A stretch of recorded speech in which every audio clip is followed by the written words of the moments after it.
Welcome to Halteres Presents, a brand-agnostic interview podcast that seeks to objectively highlight the happenings within the world of diagnostics. And now, your hosts, Rich Thayer and Mickey Urdea. Hello and welcome to Halteres Presents. This is Mickey Urdea, the founding partner at Halteres Associates. And this is Rich Thayer, the managing partner at Halteres.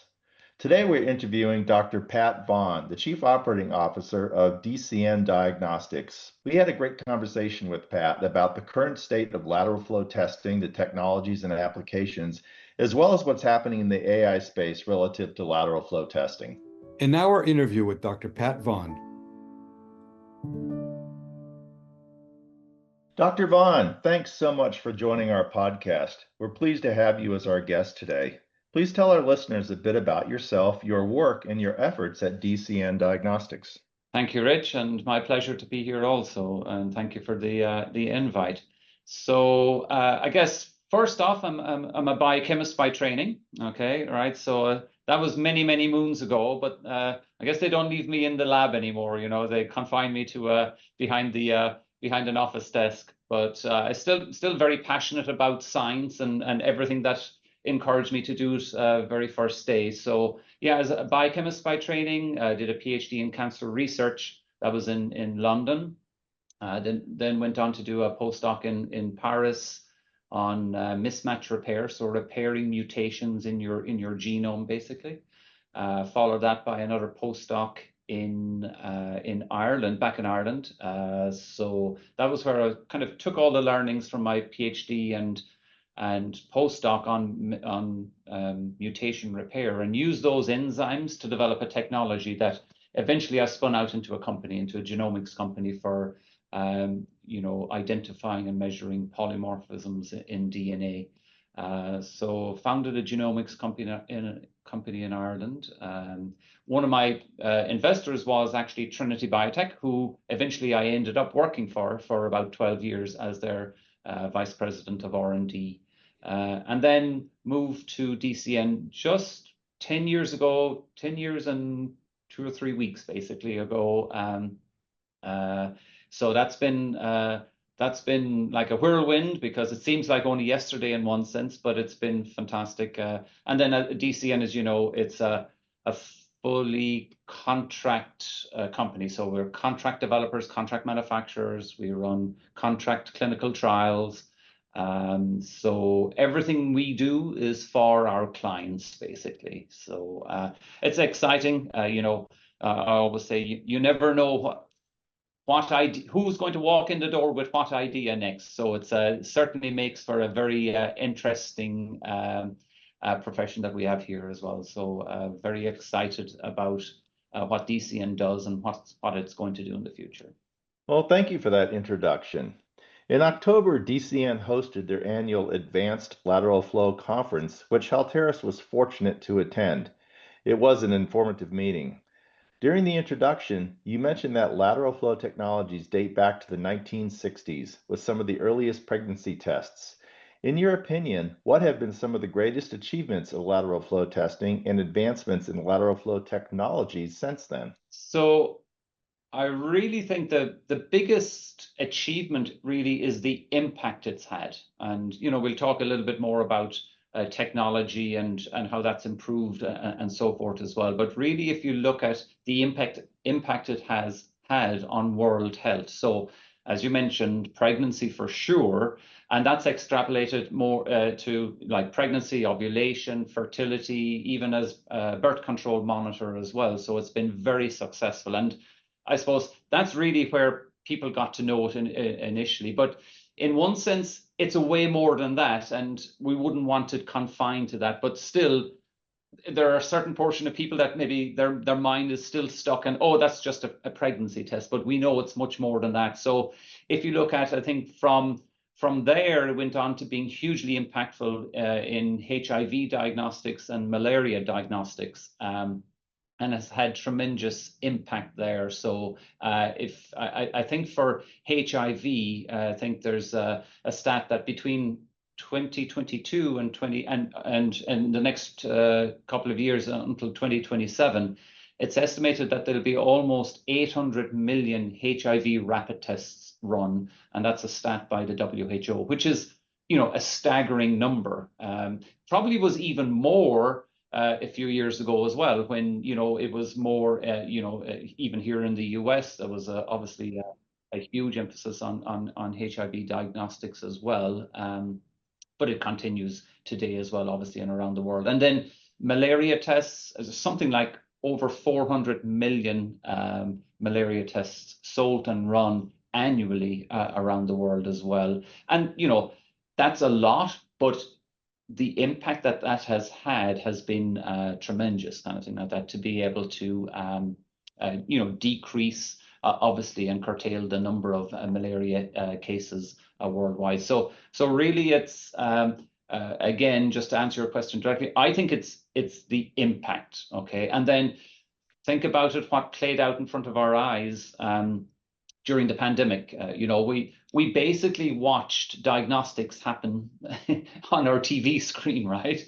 We were getting daily updates. I mean, normally you get a project and you went off and you came back months or a year or two later with a diagnostic test. Here, like it was like every 6 o'clock news every evening. What's the latest update? But a tremendous impact again on the healthcare system during COVID. So it's estimated that there was, by the start of the pandemic to December in 2022, that there was over 1 billion COVID tests run in the US. And a lot of those were actually LFA antigen tests, kind of thing, and obviously a lot more since then. So that's enormous. Okay, who would have thought that?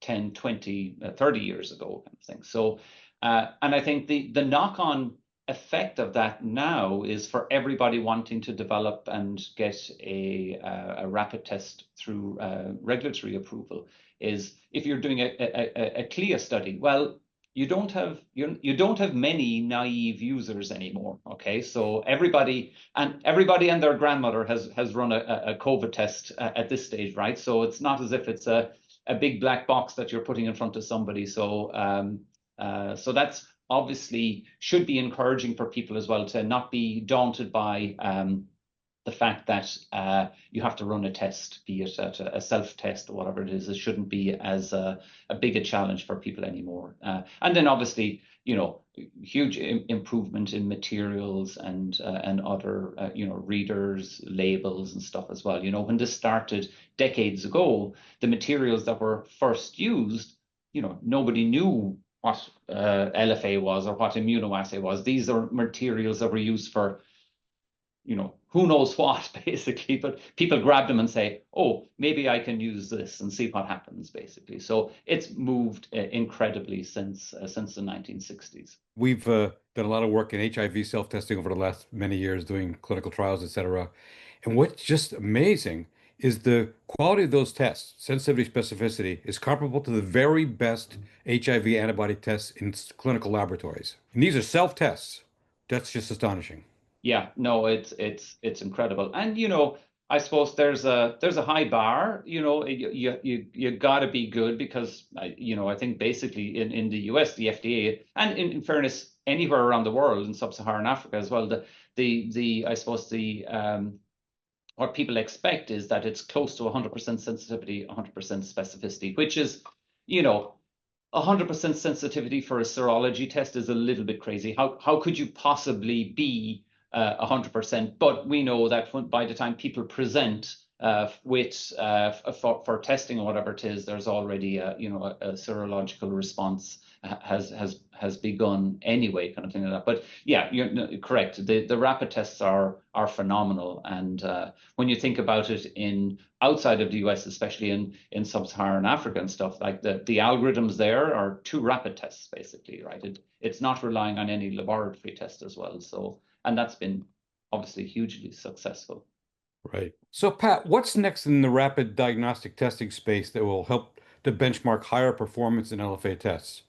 Are technology becoming available that will enable development of higher sensitivity, quantitative antibody antigen tests that are still appropriate in these low to middle income country settings? So, I mean, I parse that out and say, okay, so you have maybe some technologies and materials, but also the other thing I think that we need to kind of understand is that our processes are changing as well, and incredibly, they've moved forward over the last several decades. And if you take, obviously, I'm going to look at it from DCN's perspective. We live and breathe lateral flow here. We work on it every day, all day.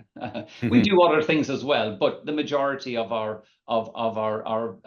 development business is around lateral flow, and we're always tweaking out that extra performance and stuff. So, we have a lot of scientists all working on different client projects, but when they're not doing that, we're working on our own internal research as well to make our processes and our know-how better kind of thing. So we're always tweaking with conjugates or something and striping or playing around with different materials and stuff to see what impact, how can we eke out more performance. So we're doing all that in the background to increase our know-how, and then we're basically applying that to the next project that comes along. So that's simply process. We're using the tools that we get off the shelf basically, and applying that to each of our subsequent programs. So definitely process improvements. Okay, we do work in an amazing ecosystem because everything is set up for it, right? So there's all the instrumentation for striping, spraying, lamination, cutting, and that equipment has got so much better over the years as well, and really has become refined. So process is huge. And of course, technology, materials, as I said, materials, we started out using stuff that didn't even know what it was and saying, oh, the liquid kind of flows through this and I kind of get some sort of separation. And, membranes were used for probably doing southern blots or northern blots or whatever the heck, right? Rather than saying, oh, I can bind something, I can bind a test line, I can run something over it and it'll develop and say, oh, here's another idea. Let's use this. And those manufacturers changed the setup or the architecture of those membranes to be more suitable to binding and retaining a test line and a control line, and then allowing, there's a whole dichotomy going on. You're asking membrane to say, well, I want you to bind this protein, but I want you to let this next protein flow through, kind of thing like that. So it's incredible what's going on when you think about it. So I think all of that has improved over the years. And then for, applying this around the world, I think it's irrespective, in one sense, irrespective of high income or low income countries, this technology is immediately applicable to worldwide, okay? Because it's ultimately, you want to do very good development to make sure you have a very easy to use test. Development isn't easy. You need to do very elaborate development to make the test easy to run for the end user. And that means it's universally applicable around the world.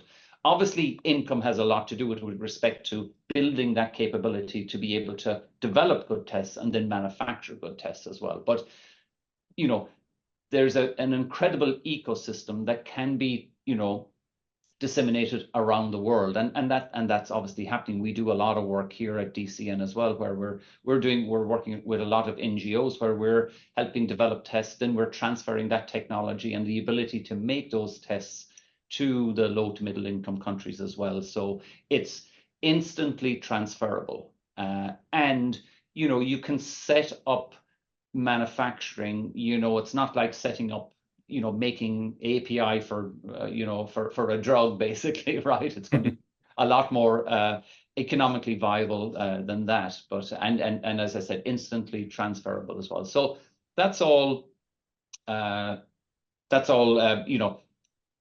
hugely impactful as well in the way you can just transfer it around the globe. Are there innovations, for instance, in reagents, better antibodies or other things, or better labels or anything like that coming along that you're excited about? I think better antibodies means more antibodies, right? And we still get some clients that ask for some test for some marker. That's not immediately universal, basically. So very few people might have worked on it. So there's limited commercial antibodies. They may have their own, but if not, sometimes you're limited to polyclonals, and which are usable, but for the long-term viability of your test, you want to go towards monoclonals. So I think that technology has become better, faster, and more cost-effective over time. So that's great. And actually, as Rich mentioned, the ALFC conference recently, there was a great talk by a presentation there about the use of AI in actually identifying immunogenic regions, identifying binders, and then creating recombinant antibodies in that way. And I think that's a huge improvement that will basically shrink, typically, in my mind at least, learning immunology when I was in college first, and up until relatively recently, monoclonals, it takes 6 to 12 months basically to get really good monoclonals. Now you're talking weeks. And when to go back to just COVID, when you translate that now for a new infectious disease or a new indication that needs to be looked at, now we can get to, the stumbling block was always the time it took to generate antibodies. Now we can do that much quicker with this AI technology and a lot of the learnings with everything from, stuff that has gone on for years, the 3D crystallography and all of that, 3D structures and stuff like that. All of that is being combined in. Now we can use AI and machine learning to create better tools and then pop out antibodies much more efficiently and quickly. And then with labels, there's just a big variety of labels. The way we think and the way I think about labels as well is it's not that one label is better than another per se. I mean, they have different applications and certainly fluorescent labels will give you more sensitivity than visual labels per se.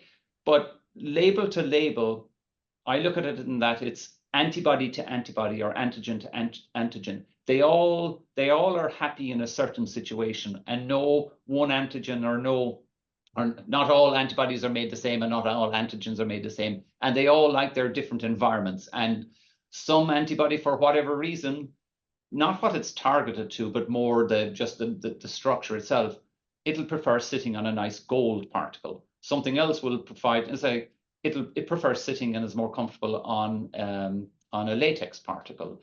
And then another antibody is saying, oh, it's okay being stuck down onto a hard solid surface like a nitrocellulose membrane as well. So I think it's the variety of those, and again being able to do, kind of moving from, and there's nothing wrong with passive absorption as a conjugation method, but definitely moving to the covalent, more controlled conjugation methods. Obviously, that's very effective, and there's a wide variety of labels now that you can covalently conjugate to as well, using different chemistries as well. So that's obviously been a huge improvement in the available tools for any LFA developer. Mm-hmm. I was wondering whether, in some cases, we know that the quality of the reagents is limiting the LOD in particular, and specificity sometimes as well. I wonder if you see any innovation there, even using an AI design, for instance. Yep, for sure. I think, obviously, with all the tricks we have up our sleeve, with all the materials, every assay will come down to either the antibody or the antigen that you're using as the binder. And if that's not any good, then you can have all the best materials and labels in the world, but you're not going to get anywhere. So being able to tweak that, being able to redesign and re-engineer antibodies and multiple different clones through AI and machine learning, I think that's obviously going to be hugely impactful going forward as well, for sure. So, you're going to be faced less often with the case where, sorry, I can't do this assay because there's no antibodies. I think more and more there will be antibodies, and we'll be able to tweak and engineer them just a little bit better as well, kind of thing. So I'm excited for that for sure. Great. Are we going to see nucleic acid assays in LFA formats that are practical in the near future? Well, we already do have them, right? And I suppose over the last few years, what LFA has been used for is the readout, basically. So you're Right. able to capture the amplicon on the LFA in various formats, basically. But so it's really, instead of, I kind of describe it to people and saying, you run your PCR, and instead of having to run an agarose gel with your ethidium bromide staining, you can just run it up a lateral flow strip, right? So so that is being used. I think if you look at, you hear, there's some obviously publications and some talks have been over the last few years where people are now starting to say, well, can we put the whole reaction on the strip? And Right. people are starting to do that. I think that it's not there yet. I think, obviously, whether you're using a PCR or you're using an isothermal amplification, you need an incubation time. So, if you think of a classical strip, the minute you put anything on the strip, it's running, basically. It's rehydrating everything, and it's running through the strip. So what you have to bear in mind is, if you want to do a lot of your amplification reaction on the strip, you have to have some way of pausing it. And there are ways of doing that, and more ways becoming available, where you can pause it at certain intervals. And then once that incubation, once the amplification, for instance, is complete, you can move it along the strip and move it towards the binders and the capture agents and stuff. And then, so I think we are getting there. It requires a little bit more than just holding the lateral flow strip in your hand and hey presto, off it goes. It's more involved than that today, but I think ultimately we'll get to a place where we can have that as a single offering or a single unique part. Will it require some power or some actuation? Possibly, yes, but I think we'll definitely get there. Mm-hmm. So, Pat, let me come back to something you mentioned a moment ago. There are at least a couple of approaches to multiplex testing with LFAs or with other technologies. You talked briefly about a multi-band approach with multiple, antigens or antibodies coded on a single test strip. I noticed at your AALFC conference that there's at least one company, Sartorius, that has now a multi-channel nitrocellulose strip that's available.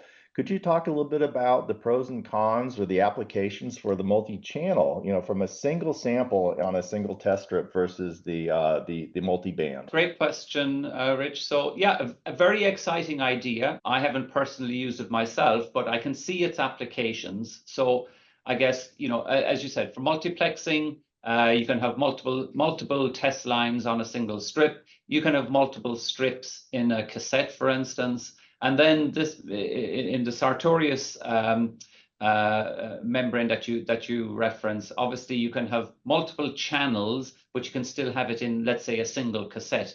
And that's obviously very attractive.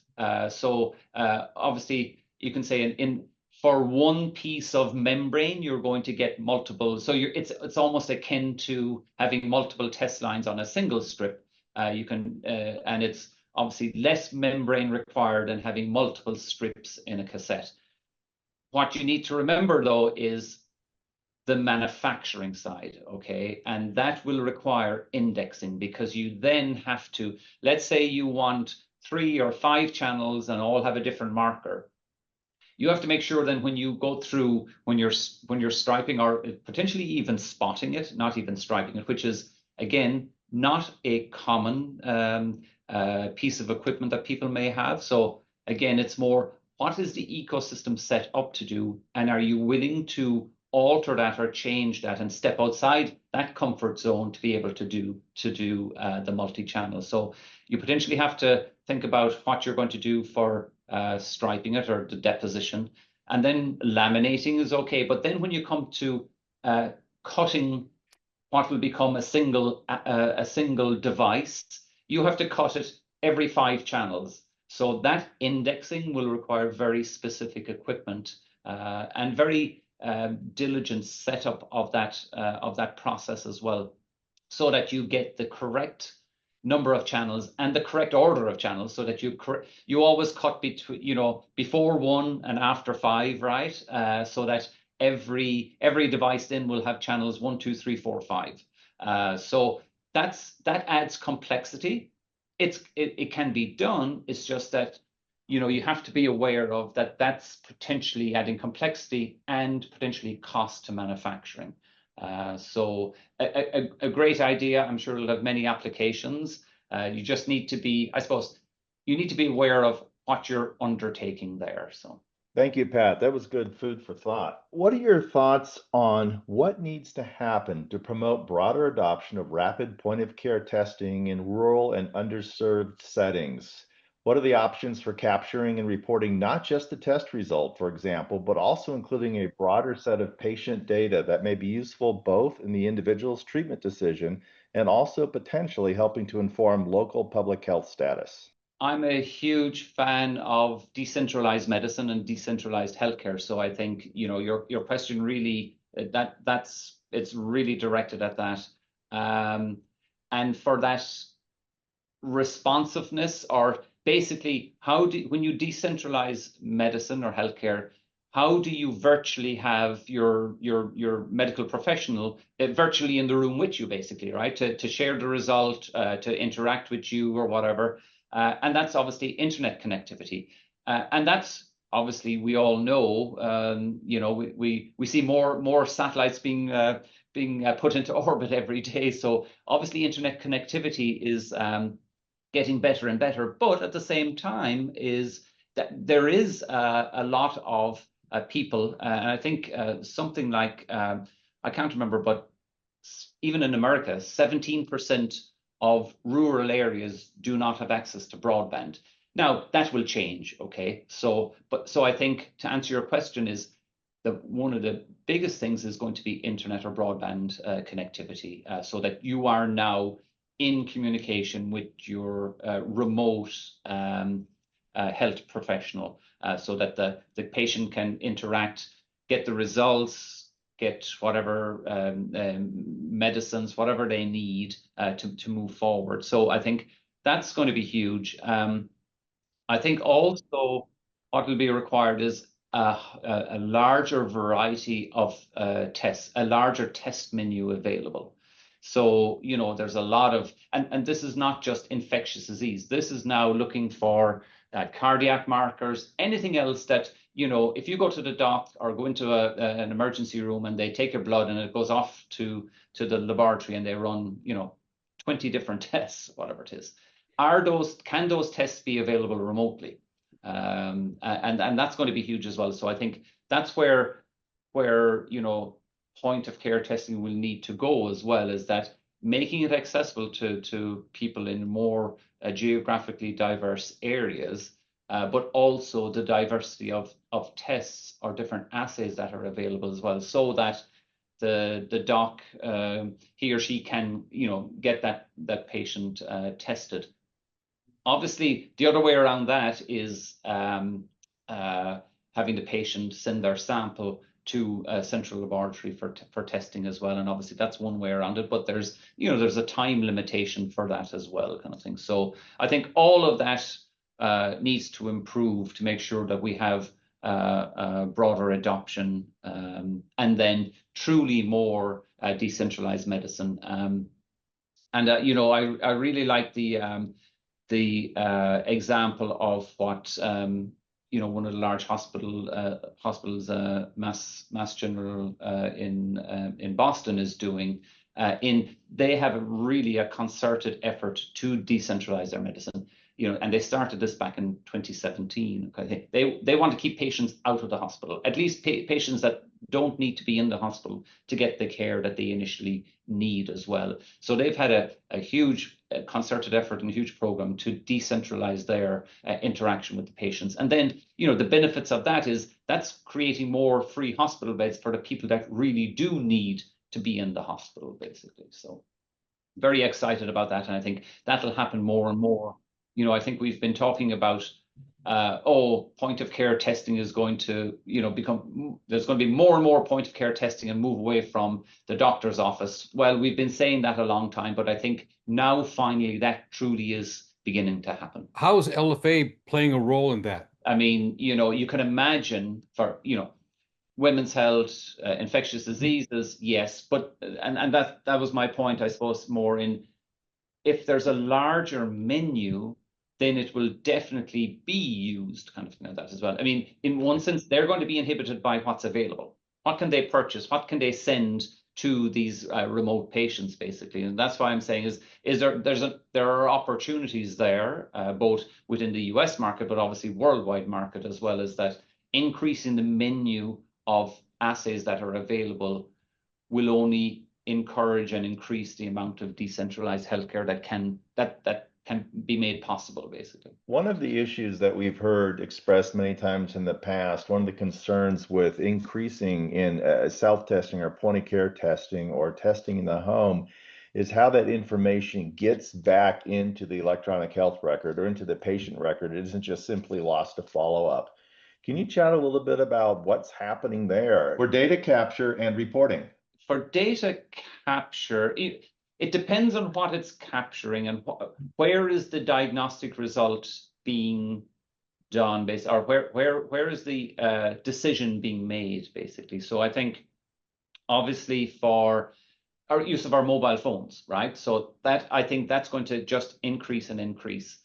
It depends on where, I suppose, the diagnostic brain is. Is it in your phone, or is it being captured, taken up into the cloud, and then you have validated algorithms and software in the cloud somewhere, and your result is being analyzed there, overseen by a medical professional, versus is the patient doing it themselves? Are they making the decision and then writing it into an app?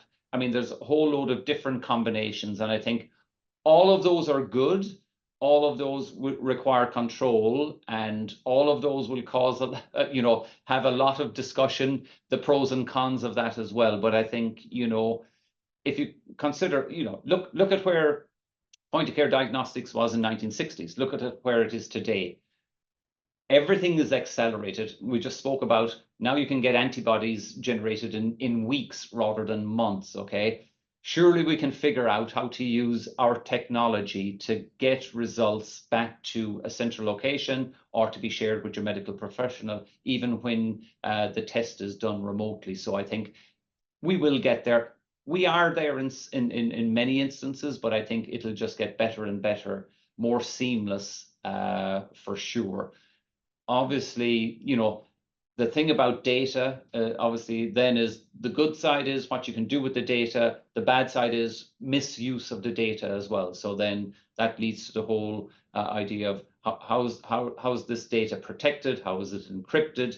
Make sure you're not violating patient confidentiality, following all the HIPAA rules and stuff. So, it's there's a lot of things to be debated there, but I'm confident that we will figure it out, kind of thing. That we figured out more difficult things, right? So I think we will get there. It's just that it's little pieces at a time. And then if you look at the regulation of these things, more and more it's becoming the norm, kind of thing like that as well. So the use of phone technology being accepted, and then coming up with ways where we can keep it as a validated device as well. I think we're making huge strides in that area and only getting better. A few years ago, Halteres published an article entitled Postmortems on Diagnostic Testing Startups, Reports of Commercial Successes and Failures. Some of the most critical and common issues involve failure to plan regulatory and reimbursement strategies early enough in the product development cycle.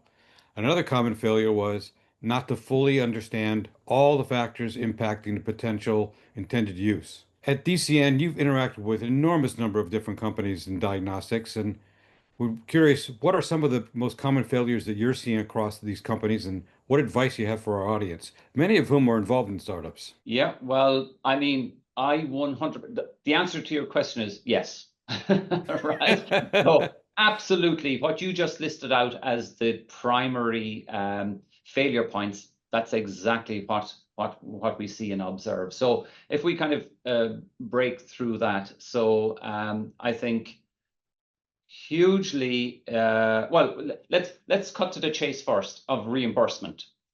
Your investor will and should be asking, who's going to pay for the test, right? So you gotta have that, and that's whether you're in the US, in Europe, if you're in sub-Saharan Africa or whatever it is, who's paying for the test, basically? Who's reimbursing? So you got to have that. So as your business strategy, and we heard that at ALFC as well, when we had the kind of the investor discussions as well. The key message there was, make sure when you're doing your pitch to an investor that you're telling them how you're going to get paid. Okay, so I think a lot of people overlook that. You know, sure, there's a lot of tests out there that you're going to have, you know, for consumer health and stuff like that as well. That's not necessarily reimbursable, but so many other things are, and that's key. I think regulatory, enormous. I think people have overlooked it for years. It's always been there, and I think it's getting more exacting as well, be it FDA, now with the CE marking onto IVDR. You got to have a regulatory strategy. You got to know what to do, when to do it, and when you present it to the regulatory authority, that you haven't just wasted months and months and months of, one, development, and two, of, let's say, clinical trials or your intended use, and you worked everything around that, and suddenly you get to the regulatory authority, they review it and say, no, you've just totally missed the point. So we always encourage our clients to get a regulatory strategy put in place immediately. It's almost like, okay, you have an idea for a product. The first thing you do, forget about getting antibodies or antigens or samples. What's your regulatory strategy going to be here? Because everything you do from that point onward is going to be dictated by that. So you need to make sure that you have a safe landing spot for the developed product, you know, months or a year or 2 years down the line, whenever that may be. You need to make sure you know exactly where you're going. So we can't stress enough how important it is to have a regulatory strategy. And if you're here in the US, talk to the FDA, get your pre-sub or your Q-sub in place, submit it to the FDA so that you're on, you know, good solid ground moving forward. That process, the pre-sub, Q-sub with FDA is free. Why wouldn't you use it? And why wouldn't you spend a few dollars in talking to a regulatory professional to set you straight? Because you could lose tens, hundreds of thousands of dollars going down the wrong path. So I couldn't agree with you guys more in that. That's paramount. And then finally, when we say, you know, so regulatory, that all I encompass intended use in there, because you need to know what your intended market, who's going to pay for it, and who's going to regulate it, basically, and what are they going to regulate. So you need to make sure your intended use. And then how do you prove it? And you need to do very good directed clinical trials. And I think a lot of people underestimate what that involves. I think, you know, in one sense, with FDA, there's always been the need for, you know, you have to do a lot of clinical testing. You have to do even more now, and it's more, I think it's becoming more challenging. But I think people maybe got into the bad habit of, when you're self-marking or self-CE marking, you say, oh, I can run 50 or 100 samples, it makes no difference, I'll just run them and that's fine. And I'll make a sensitivity and specificity claim and off I go to market. Now that's changed. So with the IVDR, it's more akin to doing an FDA submission. You need to have very exacting proof that you can substantiate your claims of sensitivity and specificity. So I think a lot of people maybe in their mind have not, when they raise money, do they raise enough to do the development, but also do substantial clinical trials? And I think that's a huge hurdle for people. It's a huge mindset change that needs to happen for people embarking on you know, a new startup company with a new idea, developing the product. Have you raised enough money to make sure you can do adequate clinical trials to truly clinically validate your device and the intended use claims that you're making to get that regulatory approval? So I think your question had all the facets that we see that are critical to somebody moving forward. Before you know, some of it should happen before you even ever think about, well, are there antibodies commercially available against this antigen? Great, but if you don't, I think you need your regulatory strategy first, basically. And We ought to point out that sometimes you might want to talk to a regulatory consultant before you go to the FDA, and we know where there might be a few. Yeah, we Yes. know where there might be a few. You might know a few. I might know a few. I have colleagues here that we offer that service as well. And that's really what prompted us to do it as well. Is we feel so strongly that people should engage it. We want to make sure we were always either now we offer the service ourselves. We were always offering connecting our clients with regulatory professionals to say, please go get that. It'll be the best, whatever hundreds of dollars you'll ever spend, basically, go get it done, basically. Yeah, absolutely. Right. This episode of Halteres Presents is brought to you by the UC San Diego Extended Studies In Vitro Diagnostics Product Development course. Are you looking to take your biotech career to the next level? The UC San Diego Extended Studies In Vitro Diagnostics Product Development course is a unique, live online program designed for managers, entrepreneurs, investors, and scientists. This team-taught course by award-winning industry experts covers everything there is to know about the requirements for moving an IVD product from concept to regulatory approval and market launch. Explore real-world product development cases to help you plan for success by covering topics such as setting product requirements and specifications to meet customer needs, critical path management, resource planning, principles of assay development, instrumentation, role and composition of the product development team, risk analysis, and IVD clinical and regulatory issues such as compliance and complaint handling. Ready to get started? Enroll today and use our exclusive discount code to get a 10% discount on your enrollment. Use code HALTERES10 at checkout. That's HALTERES10 for 10% off the price of your UC San Diego Extended Studies In Vitro Diagnostics Product Development course. Just check the link in the show notes for this episode and use code HALTERES10 to enroll today. Accelerate your in vitro diagnostics career with the UC San Diego Extended Studies program. Your future in biotech starts here. On the reimbursement side, sometimes we've seen startups who actually did think about getting paid upfront, but they took too long to start the process. Do you see that often? Not too often, but it does happen. I think, what happens then is you're scrambling on the other end, basically, or you're trying to identify what other markets can you look at that, where you can sell your product without the reimbursement, so you make up some gaps or delays within a reimbursed environment. And also, I guess, the other thing as well is, depending on how they raise their money, is do they run out of money because they've delayed in addressing the reimbursement and can't get that final or next round of funding from a VC or whatever it is to complete their project, and basically, running out of financial runway, basically, because it's not addressed early. It's kind of akin to, in one sense, the regulatory strategy as well. What's your reimbursement strategy? It's equally important.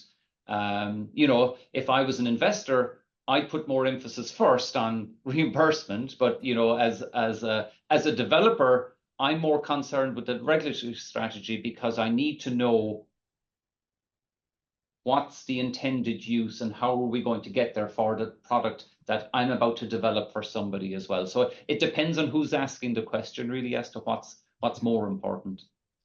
Yeah. To your point, we've seen companies that get clearance by the FDA or another regulatory agency, but they never get paid. Yeah, absolutely. Yeah, I mean, FDA approval doesn't guarantee revenue or sales, right? It just means that you ticked all their boxes and you were equivalent to a predicate, or you got a PMA or a de novo, but it doesn't, the FDA isn't judging you on your commercial sense or common sense, shall we say, right? They're just worried about the safety and efficacy of the product, not about the commercial viability of your company.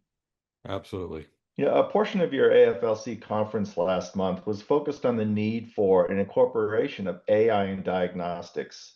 One example that was discussed by individuals at ITAP, that's the Independent Test Assessment Program arm, if you will, of RADx, was how AI is being used today to allow companies to compare their clinical data that they've generated to what FDA is requiring in their guidelines.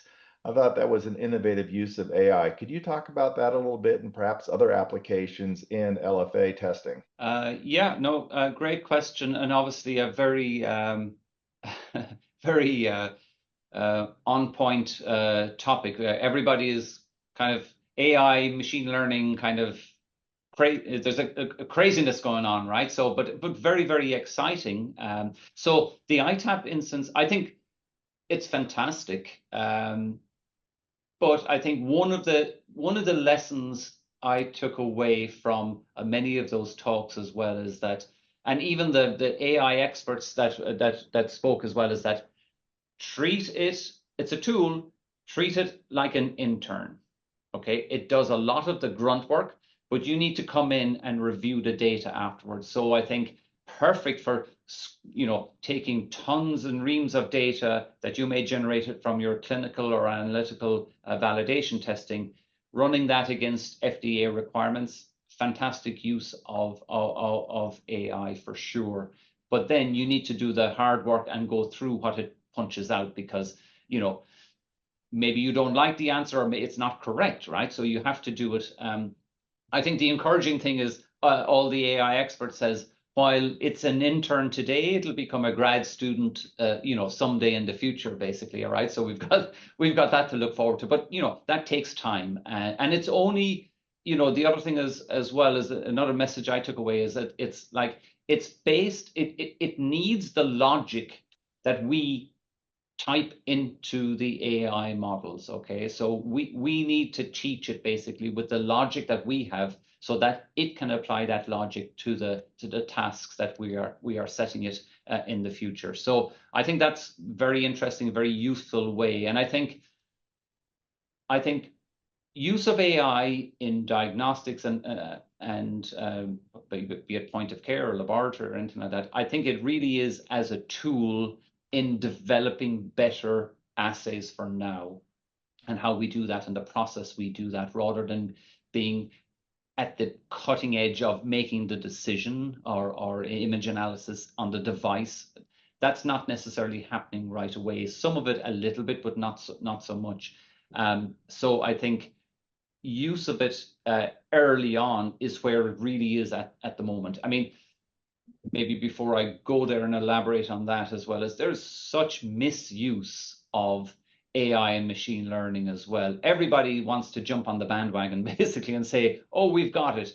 Well, and when you're really deciphering, if you go through the product literature and the website and you're saying, what are they on about? I mean, I don't see where they're using it at all, right? They're just using it because it's a sexy buzzword, and let's, yeah, as I said, jump on this merry-go-round and say, yeah, we're using AI, come buy our product, use our services or whatever. So I think leaving that aside, when we cut down to the true use, I think where it is being used is analyzing data to create better algorithms, so then that the final as optimized algorithm can be used on the device that is doing the testing in front of the patient, basically. Is AI necessarily, does it have to happen on that device that the patient is pushing the buttons on? No, absolutely not. AI has been used as a precursor in analyzing the data, getting better algorithms and taking it there. So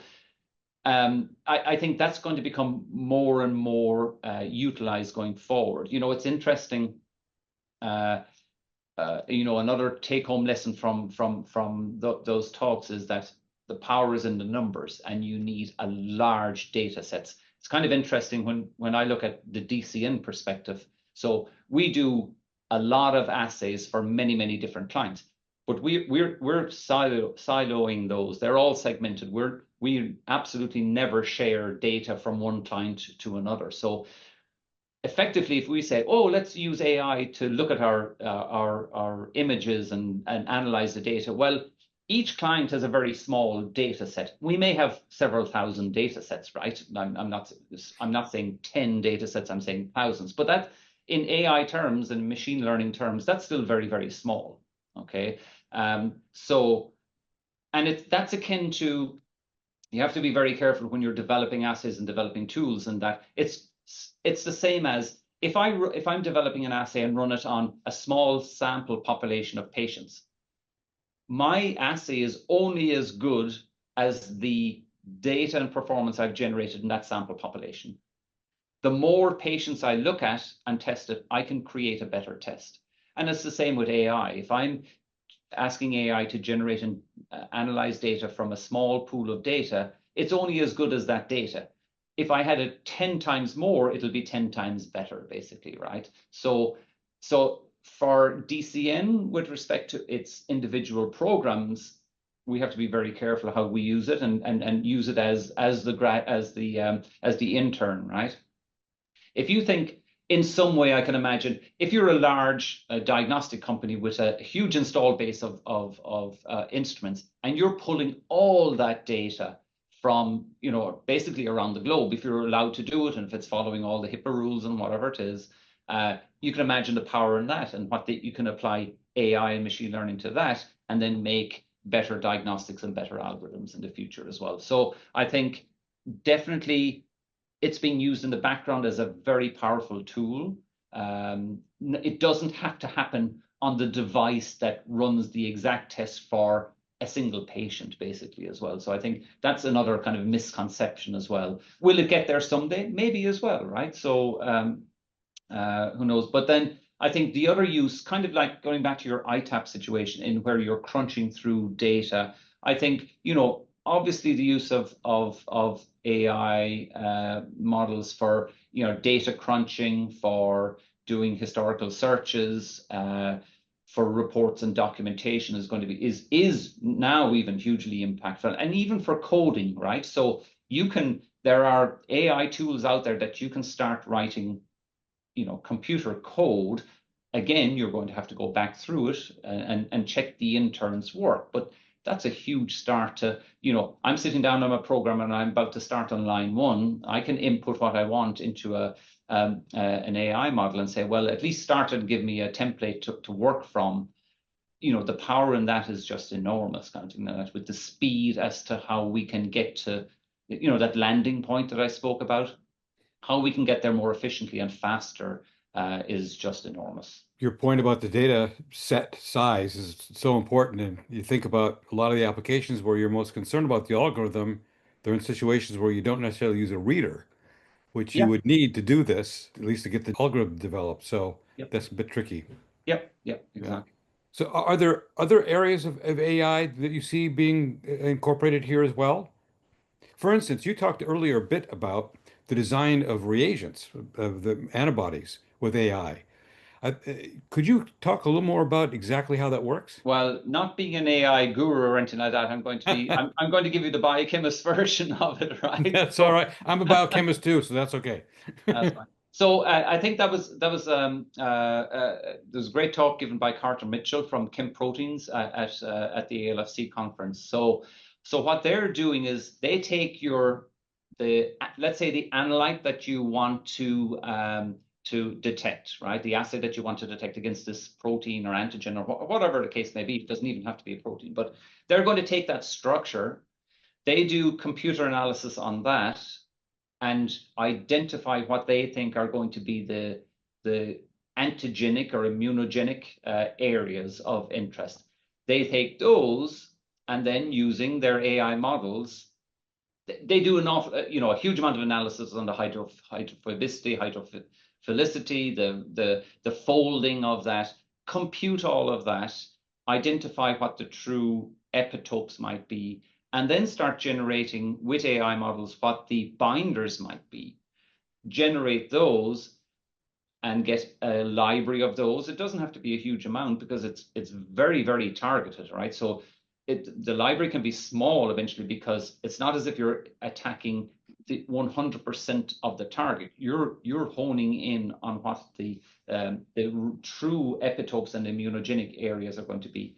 So you're going to generate binders for that, and then you clone those into a monoclonal antibody with the rest of the structure, with the rest of the constant region and so forth. So you basically end up with recombinant antibodies, and then you can express them in regular cell lines. not in hybridomas, which are obviously going to be a lot more difficult to, you're putting two totally unrelated cells together and expecting them to coexist. This is where you take these structures and put them into like a CHO cell or a HeLa cell or whatever systems that they use, and then being able to produce a continuous supply of that antibody, and then doing the screening, then seeing what that screening is like, what are the good ones, going back and saying, well, if I tweak it, asking the AI model, can you enhance it a little bit and come up with the next round based on the performance of the first ones, and then really home down to a handful of, really super reactive antibodies. So I think that's fascinating, because you're basically doing, obviously there's biology involved, but you're doing in silico development of your antibodies basically, and you're now talking weeks and instead of months or a year or whatever it is. And then, for us as a developer, if we get handed that, now we know we're getting antibodies that have been really targeted and focused on that antigen, rather than where if we have to go out commercially and say, well, who's got an antibody against this antigen? And we buy antigens from a whole load of different vendors with, usually the data is all over the place and not necessarily consistent, because everybody has done something differently to generate those antibodies and done different experiments on them to say they bind or don't bind. And then we have to do that screening process. You may end up at the same result, but I think you're going to get there more efficiently and increase the chances of success where you've really tailored design your antibodies using those AI tools against the antigens and the epitope, should I say, that are the most prominent ones in your target molecule. Have you had a chance to use any antibodies generated that way yet? Not yet, but rest assured I will. I'm sure you will. I'm very excited about that, yeah, for sure. That's phenomenal. Pat, we could talk about AI applications for quite some time here. It's just fascinating where that space is evolving. But I do have one other question for you here. I've heard you talk in the past about an ongoing collaboration in Rwanda, where there are a tremendous group of 50,000 or so community health workers are in fact using AI-supported services to support the monthly patient visits for well over 1 million patients there in Rwanda. Can you elaborate a little bit about what's happening there and what are the tests or services that are being offered? Yeah, no, this is a fascinating use of technology, but of lateral flow technology, reader technology or phone technology, and AI modeling and basically interconnectivity as well. This is it's a collaboration between Urdea, it's a non-profit. They have Health Pulse is their product in partnership with FIANET, which is basically creating that internet that community basically with all those healthcare workers, and really moving that forward in looking at applying that technology to healthcare. So the example that you're talking about, Rich, is they're utilizing this and they're collaborating with a pharmacy, I guess a company. It's kind of like a Walgreens. It's called Mesha Meds. Okay, so this is it has over 4,000 pharmacies across Kenya, Uganda, Tanzania, and Nigeria, and that supports 1.5 million patient visits every month. Okay, which is just staggering. Okay, all interconnected. So what they do is, if you take malaria, so the malaria tests, who's reimbursing the tests, right? So there's a lot of NGOs providing those tests, like the Clinton Foundation, Global Health, PEPFAR, all of well, it used to be USAID, but right, all of these NGOs and charities providing the tests, right? So, but and financing for this as well. A lot of the foundations, supporting this financially as well.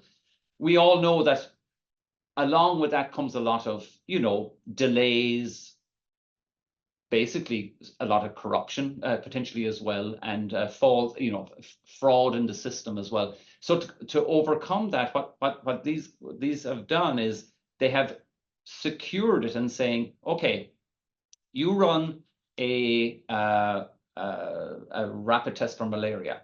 You're going to scan that first and saying, is this one of the approved rapid tests? Is it a real test? And is it on the approved list? Okay, has it gone through your Ministry of Health? Has it been approved by WHO? Then you run the test, you screen the result, make sure and if it's positive, then the modeling behind that says, okay, that's positive, that person can get treatment. And then it's computed so that what treatment can they get, and is it a WHO approved treatment that you get? And in that way, it secures everything. Everybody then gets correctly reimbursed. It greatly diminishes the fraud and waste in the system. So it's a great way of going right from the very beginning, drawing the patient's blood, using the correct test, getting the right result. Is it truly positive? Is it truly negative? And then making sure you get the correct medicine. It's an approved medicine, and then making sure the reimbursement happens. So a fascinating way, we think about this technology and it's happening in US or Europe. Here's amazing technology being used along with LFA, right? Basically in very primitive areas as well. So I think that's it's a truly fascinating example of how we can take high tech and literally take it anywhere in the world. I think that's a fantastic ending to this episode. Yeah, I agree. That's a great ending for this. Thank you very much for joining us today. Yes, we greatly appreciated having you here. Thanks so much for your expertise. Thank you both. It was my pleasure. Ours too. Halteres Presents is produced by Halteres Associates, a US-based bioscience consultancy that provides strategic and tactical services in the areas of diagnostics, medical devices, and life science research to clients of all sizes. The views, information, or opinions expressed during the episode are solely those of the individuals involved, and Halteres Associates is not responsible for any errors or omissions, or for the results obtained from the use of this information. The information provided in this episode is for informational or educational purposes only, and is not intended or implied to be a substitute for professional medical advice, diagnosis, or treatment. Halteres Associates would like to say thank you to this episode's guest or guests, and thank you for listening to this episode of Halteres Presents.